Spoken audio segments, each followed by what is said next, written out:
জীবনানন্দ দাশের 20 বছর পরে।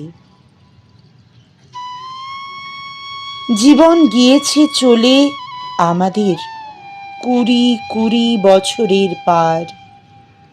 তখন হঠাৎ যদি মেঠে পথে পাই আমি তোমারে আবার,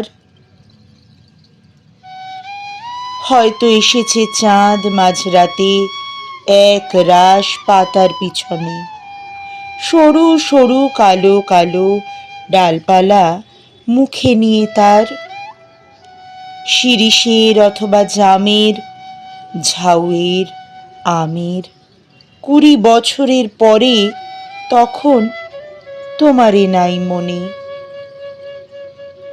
জীবন গিয়েছে চলে আমাদের 20 বছরের পার। তখন আবার যদি দেখা হয় তোমার আমার।